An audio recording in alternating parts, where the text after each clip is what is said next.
Olá, queridos, a paz do Senhor Jesus. Bem-vindos ao assunto de hoje: dom de profecia e ordem no culto.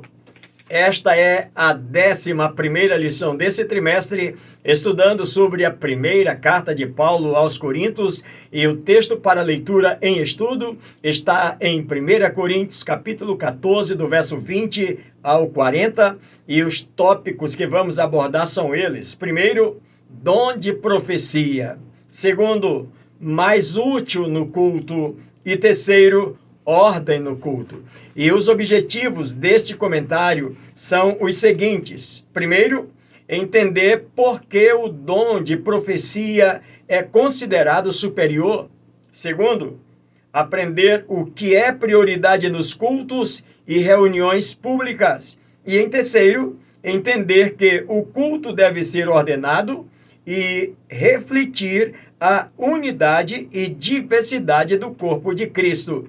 E eu sugiro que você faça a leitura de todo o capítulo 14 de 1 Coríntios, que somados a esse comentário, o seu aproveitamento será ainda maior. Eu quero agradecer a você que já é inscrito no canal, meu querido irmão, minha querida irmã.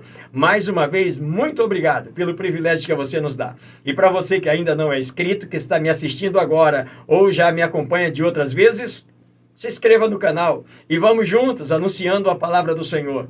Não esqueça de deixar o seu like. Você pode compartilhar esse link com mais alguém e se quiser nos informar de onde você está nos acompanhando, também fica à vontade, terei prazer de respondê-lo. Deus te abençoe. Vamos ao início do nosso comentário. Na introdução, o escritor diz que, no capítulo 14 desta carta aos Coríntios, Paulo ensina como deveria ser o culto na igreja primitiva.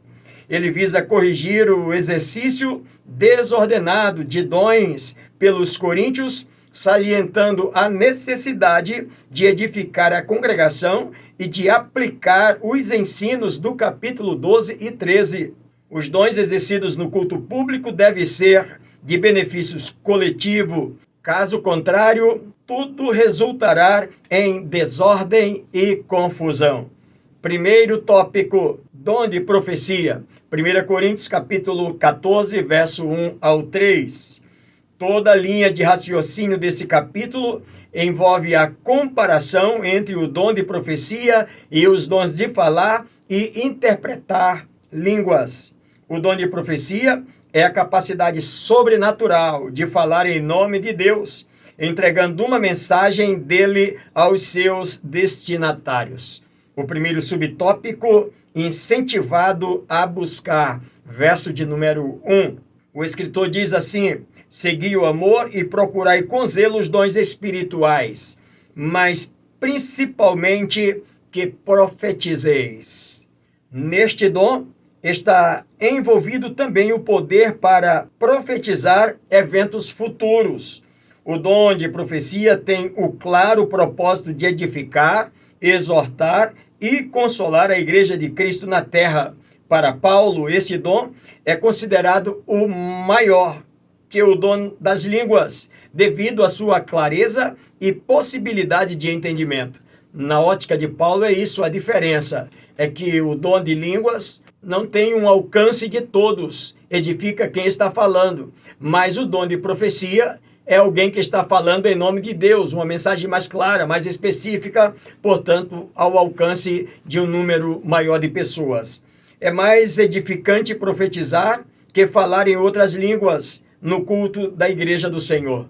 Paulo deixa claro que é mais proveitoso na igreja ter o dom da profecia do que o dom de língua. Com isso, ele também não está menosprezando o dom de língua. Quando ele está falando que é mais proveitoso, é no fato de aproveitamento para as pessoas. O dom da profecia tem um alcance maior, uma abrangência maior das pessoas que estão naquele culto. Por isso, Paulo recomenda que todos os cristãos procurem falar em línguas, mas principalmente que busquem o dom da profecia.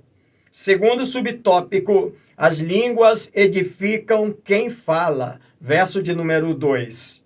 O dom de línguas não deve ser desprezado pelos crentes de hoje e tem uma grande importância na edificação pessoal.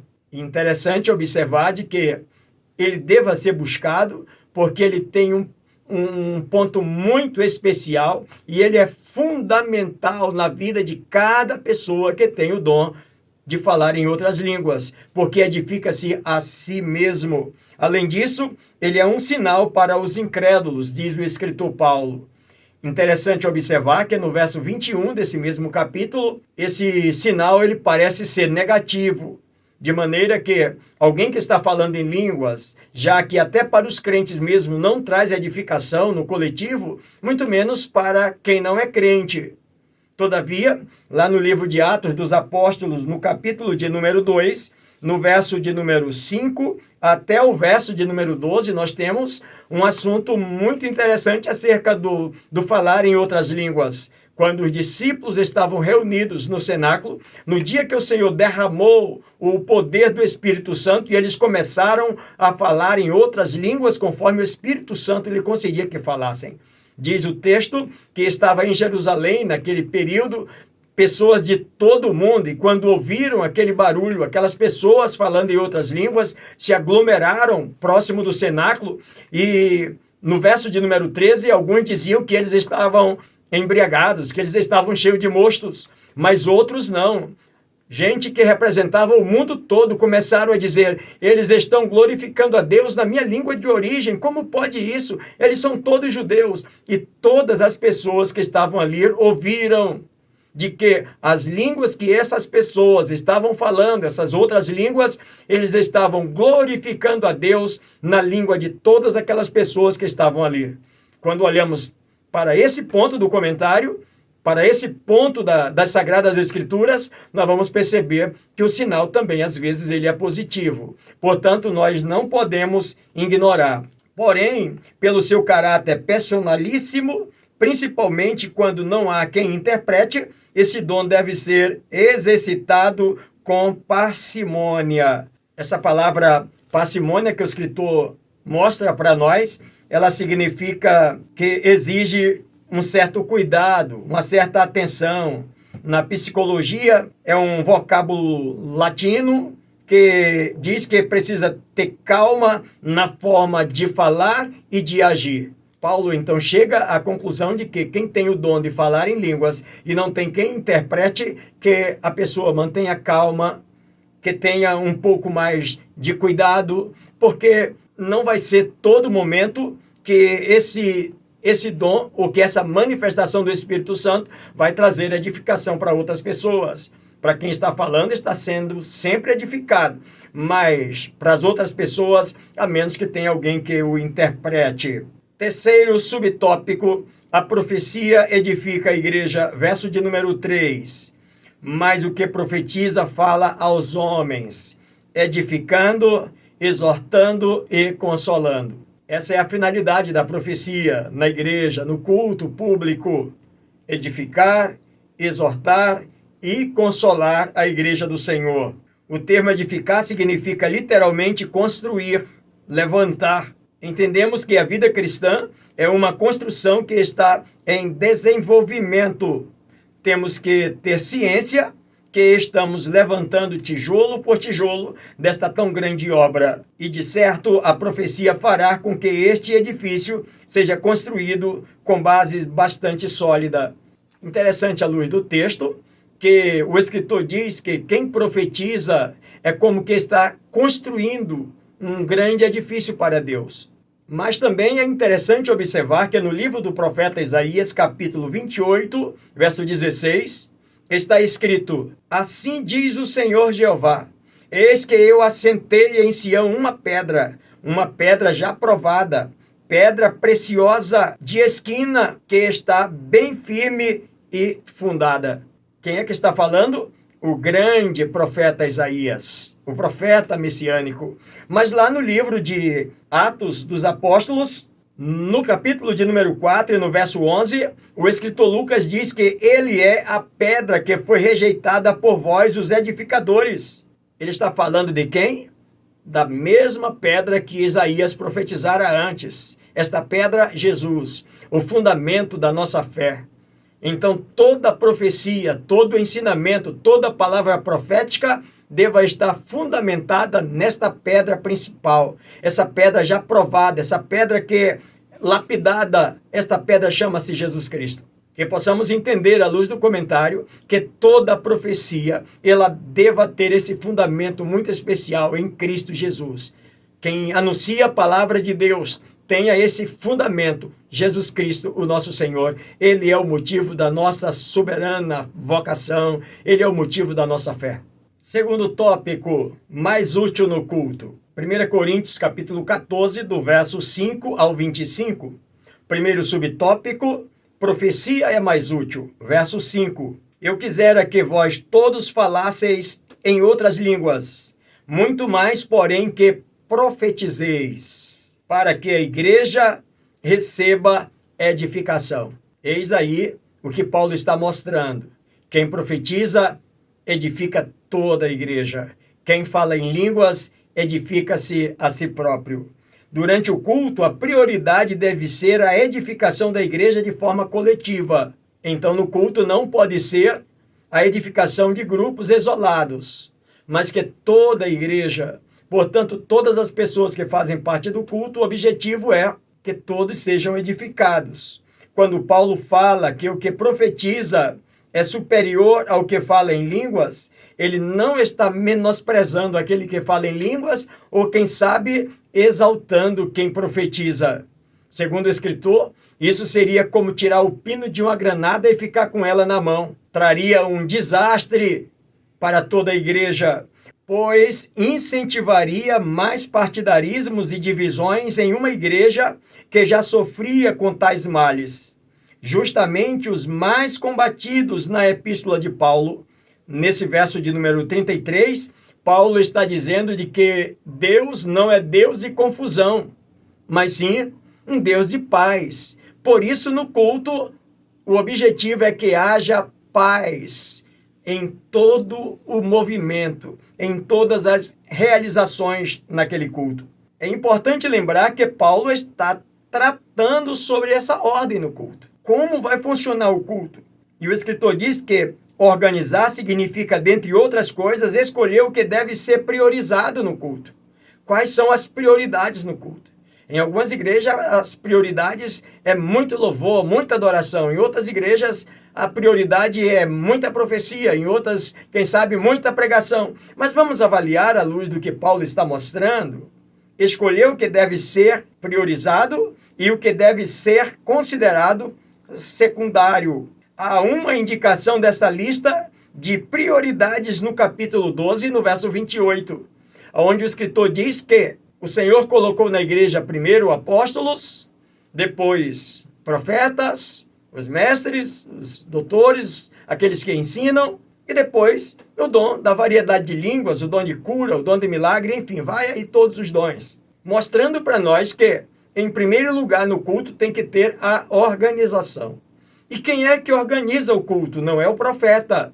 Quem organiza o culto é o apóstolo, o pastor, o dirigente da congregação, o líder que está responsável para conduzir aquele culto. Ele tem o dever de organizar. E aí sim, na hora que organiza, a prioridade daquele culto, segundo diz o escritor Paulo, é que a palavra profética tenha prioridade e que o falar em língua seja secundário. Ele está dizendo que se os irmãos estão falando em línguas na igreja e Deus levanta alguém com uma palavra profética, aquele que está falando em língua deva silenciar para que aquele que está falando a palavra profética, a profecia que Deus está trazendo, possa sobressair, porque a profecia edifica todos no coletivo e o falar em línguas edifica só quem está falando.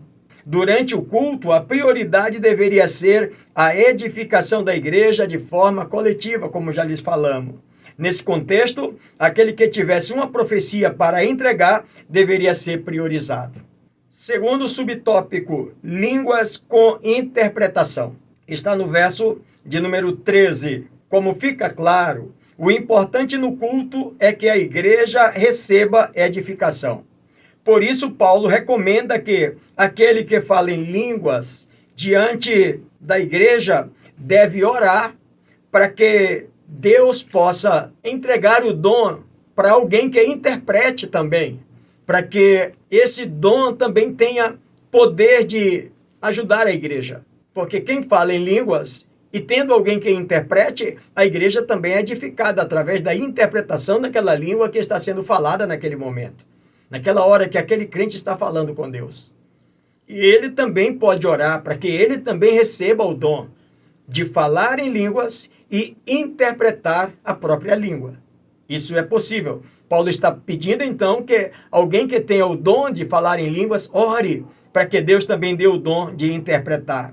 Desta forma, o apóstolo está fazendo um apelo para que os coríntios sejam maduros no modo de pensar, deixando o partidarismo e individualismo de lado para priorizar a unidade da igreja. Que as pessoas que tenham um determinado dom não se isolem, não fiquem numa ilha, mas que todos estejam no mesmo objetivo para que toda a igreja seja edificada. Paulo evoca tão fortemente a figura da igreja como um corpo em que cada fiel é um membro diferente, que não há espaço na epístola para ninguém se sentir autossuficiente ou fora do corpo. Todos fazem parte. Por isso ele está dizendo que o objetivo do culto é que todos sejam edificados. Terceiro subtópico, prova da presença de Deus. Verso de número 25. Desde o capítulo 12, o apóstolo Paulo já havia se pronunciado a respeito da manifestação do Espírito Santo. Ele ponderou que os dons são diversos, mas o Espírito é o mesmo. Portanto, não pode haver divisão entre a igreja, ou quem sabe, alguém sendo privilegiado por causa de um dom, porque todos é obra e graça do próprio Espírito Santo. Então não existe como fazer uma divisão, esse dom aqui, essa pessoa que tem esse dom, ele é muito fraquinho, esse outro aqui é mais especial. Criar esse tipo de grupo na igreja. Em outras palavras, os dons pertencem ao Espírito Santo e não à pessoa a quem é concedido.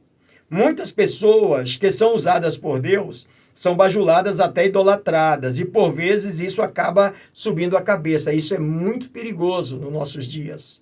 Deus levanta profeta, Deus levanta alguém com dom de revelação, com dom de cura, com dom de milagre. E às vezes a pessoa que tem esse dom começa a ser idolatrado por alguns irmãos. E aí, se não tivermos o cuidado, nós começamos a ficar vaidosos, achando que nós somos os melhores mesmo, e isso pode ser danoso para todos nós. Devemos entender que as pessoas a quem o Espírito Santo concede os dons são tão somente canais. Somente isso, nada mais que isso. Instrumentos utilizados por ele para edificar a sua igreja. Eu e você, que recebemos um dom de Deus, seja ele o dom da profecia, seja ele o dom de milagres, seja ele o dom de curas, ou seja ele o dom da revelação, o dom de variedades de línguas, interpretação das línguas, é o mesmo doador e com a mesma finalidade, edificar a igreja. O dom é do Espírito Santo que faz conforme lhe apraz. É ele que determina. Portanto, nós precisamos adorar a ele, adorar ao Senhor, e não a pessoa que exercitou o dom. Terceiro tópico, ordem no culto. 1 Coríntios, capítulo 14, verso 26 ao 40. Primeiro subtópico, participação de todos. 1 Coríntios 14, 26. Paulo pergunta aos crentes o seguinte: que fazeis, pois, irmãos, quando vos reunis? Aí ele começa destacando. Uns cantam, outros têm doutrina, ensinamento da palavra de Deus, outros têm revelação de Deus para a igreja, outros falam em línguas, outros interpretam. A conclusão de Paulo é a seguinte: tudo para edificação da igreja. Paulo estará afirmando que todos os crentes de Corinto podem contribuir para a edificação da igreja. Ele deixa claro de que não é somente o que profetiza, mas todos que recebem o dom de Deus. O objetivo dos dons é edificar a igreja toda. O culto deve ser variado e fervoroso. Não precisa ser composto só de profecia. Também não se vai passar o culto todo só cantando. O escritor diz que o culto não deve cair em monotonia, nem deve virar um monólogo no qual apenas uma pessoa fala a reunião toda. Essa palavra monotonia significa ausência de variedade, de diversidade, de multiplicidade, ou seja, alguém que faz sozinho. E o restante da igreja, não, mas ninguém quer se envolver, ninguém quer participar. Irmãos, eu e você, todos nós fazemos parte da igreja, precisamos nos envolver, precisamos participar, porque é através de cada um de nós que toda a igreja vai ser edificada. Portanto, é interessante, é importante que eu e você nos envolvamos na obra de Deus. Aí na sua congregação, pastor, mas eu não tenho muita oportunidade aqui. Se coloque à disposição. Quem sabe o seu pastor, o seu líder, está só esperando esse momento, que você se coloque à disposição e esteja pronto para obedecer, e certamente você vai ser útil também na obra de Deus. O culto é da igreja para Deus, cada qual pode contribuir de diferentes formas e de diversas oportunidades. É o que acontece na igreja. Ah, mas eu não sei cantar. Mas quem sabe você sabe pregar. Ah, eu não sei pregar, mas quem sabe você ensina. Ah, eu não sei ensinar, mas quem sabe você é um bom recepcionista na igreja. Todos nós, irmãos, precisamos entender que a igreja vai ser edificada através de cada um de nós pelos dons que Deus tem colocado em cada um de nós. Segundo subtópico, participação com ordem. Aqui Paulo está mostrando que os crentes em Corinto começavam a falar em línguas na hora de um culto público e daqui a pouco ninguém entendia mais o que se falava. Ele está dizendo que fale 1, 2 e no máximo 3. E se tiver alguém que interprete. É diferente o culto público de um culto de oração, né, irmãos? Culto de oração, glória a Deus, aleluia. A gente quer ouvir a manifestação de Deus. Deus falando, as pessoas falando em línguas. Às vezes a gente fica até preocupado porque vai para o culto e a gente não vê essa manifestação. Mas no culto público, Paulo estava mostrando, olha, no culto público, se não tiver quem interprete, que fale 1, fale 2 e no máximo 3, se tiver quem interprete. Paulo orienta que ao falar em profecias ou línguas, os crentes deveriam seguir as seguintes orientações. Nenhuma, nem a outra deveria ser proibida. Tanto quem fala em línguas, quanto quem profetiza, não é proibido na igreja. Vocês têm oportunidade. Segundo, os irmãos se organizem e se manifestem um após o outro. Quando um cessar, aí você entra. E em terceiro lugar, que as línguas devem ser interpretadas. Se não tiver quem interprete, Paulo chega a dizer, fale com você e com Deus. Não precisa você levantar a sua voz para dizer para todo mundo que você está falando em línguas. Aí o outro dali quer competir, aí o outro dali também. Não, que fiquem calados se não tiver quem interprete. Os irmãos devem ter bom senso e domínio próprio para controlar a manifestação, de modo que não atrapalhe o desenrolar da reunião. E aí o escritor diz que falar é dom, calar é fruto. Terceiro subtópico, decência e ordem. Verso 39 e 40. Procurai com zelo o dom de profetizar e não proibais o falar em línguas, porém seja feito tudo com decência e ordem. A manifestação do Espírito Santo no meio da igreja não é um mover no qual os envolvidos ficam enlouquecidos e fora de si. O dom é sujeito à pessoa que tem o dom. Não é a pessoa sujeita ao dom. O dom é que vai fazer o que bem quer, não. Eu tenho o dom, você tem o dom, mas o dom que Deus te deu é sujeito a você. Vai ter a hora de você se manifestar com o dom que Deus te deu. Mas também, se for preciso, ficar calado, esperar o momento. É isso que Paulo quer mostrar aos crentes. Os extremos devem ser evitados. É possível deduzir que na igreja de Corinto o culto estava deixando de ser um momento de adoração a Deus, irmãos, para ser um momento de exibicionismo, de concorrência, de partidarismo, de desordem. Cada um querendo ser mais importante do que o outro. Cada um querendo profetizar melhor do que o outro. Cada um querendo falar em línguas mais alto do que o outro. De um lado, havia irmãos que queriam falar em línguas em alto e bom som. Ao mesmo tempo, existiam outras pessoas naquele mesmo momento que estavam cantando, outros estavam orando, outros estavam entregando a mensagem. De outro lado, havia também os que, irritados com essa atitude, queria proibir qualquer manifestação do dom de línguas durante o culto. Por causa disso, irmãos, porque ninguém se entendia. É isso que Paulo vai mostrar. Olha, todos os dons são importantes, Deus vai usar cada um, mas nós precisamos colocar ordem, senão daqui a pouco a gente não consegue mais caminhar, porque ninguém mais vai querer vir para a igreja porque não se sabe mais, perde-se o controle. É nesse aspecto que Paulo está mostrando. Em vez de ser um momento de adoração a Deus, se tornava agora um duelo para ver quem vai ser o mais forte, quem é que vai sobressair. Uma bagunça sem sentido e sem ordem. Paulo explica que todos devem ter o seu espaço e sua oportunidade durante o culto. Tudo, porém, como já falamos, com decência e com ordem. Quando Paulo fala que não havendo intérprete e aquele que fala em línguas fique calado, ele não está dizendo que é para você deixar de falar. Ele está dizendo que se não tiver quem interprete o que você está falando, aquela mensagem naquele momento que veio para você, e chegou a hora de você falar, e se não tiver quem interprete, fale com você mesmo.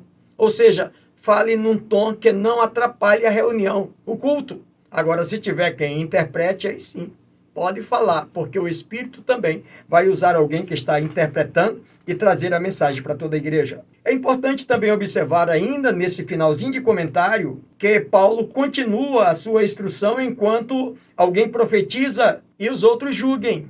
Não era porque alguém tem o dom da profecia e toda profecia que surgisse no culto, todo mundo já fica, surgiu uma profecia e agora?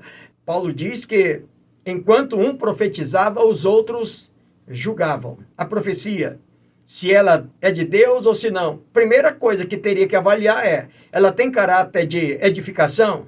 Tem caráter de consolação? Tem caráter de exortação? Está fundamentada na pedra principal, Jesus Cristo? É isso aqui que tinha que ser observado na profecia. Por isso que uns falam, outros observam. Porque se fugir desses parâmetros aqui, aí já começava então a pensar, esse profeta, eu acho que ele está pisando na bola. Ele não está fazendo como devido. Mas após enfatizar a profecia que deve ser julgada, no verso 29, as palavras do apóstolo a respeito do silêncio da mulher visava tratar diretamente dessa questão de julgar e analisar a fonte e o sentido da profecia. Nesse texto, Paulo vai falar que as mulheres fiquem caladas na igreja. E existe nesse ponto do comentário de Paulo, alguém que levanta alguma tese de que as mulheres não podem falar na igreja. Irmãos, nesse ponto do comentário, o que Paulo estava se referindo era porque naquela época a igreja não se reunia em templos como nós nos reunimos hoje. E aonde era que a igreja se reunia? Na casa dos irmãos. E onde eram essas casas? A casa daquele crente que tinha um bom testemunho, marido e mulher com um bom testemunho. E na hora do culto, na hora que as pessoas se manifestavam para falar, e quando surgia uma profecia dessa, o que é que Paulo está dizendo? Que as mulheres fiquem caladas e deixa que os homens ouçam, julguem. E se a mulher quiser saber alguma coisa depois, pergunta do seu marido. Sabe por que isso, irmão? Por causa do testemunho. De que naquela casa, que aquele marido com aquela esposa estava abrigando aquela igreja ali, era como um referencial de comportamento da mulher, de não atropelar o marido na hora que estivesse falando.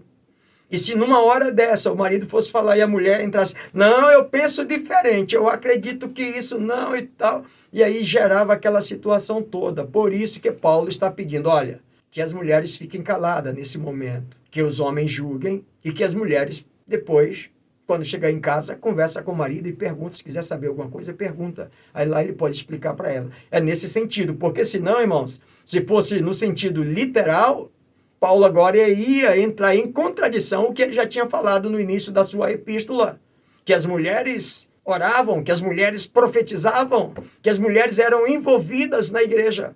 Nesse texto, fica evidente que a intenção de Paulo não é dizer que as mulheres, em geral, não podem falar na igreja.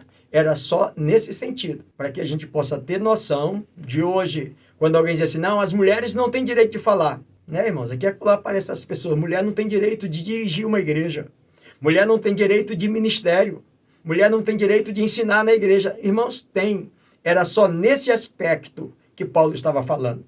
Eu finalizo o comentário de hoje com a aplicação pessoal, quando o escritor diz, o culto é um momento de adoração a Deus e edificação da igreja como corpo de Cristo, no qual cada um pode exercitar os dons, desde que seja com decência e ordem.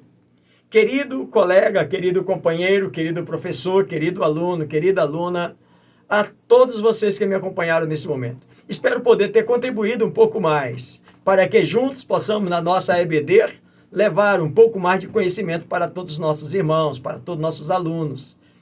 Deus te abençoe e até a próxima oportunidade, se o Senhor Deus assim nos permitir. Até lá, se Deus quiser.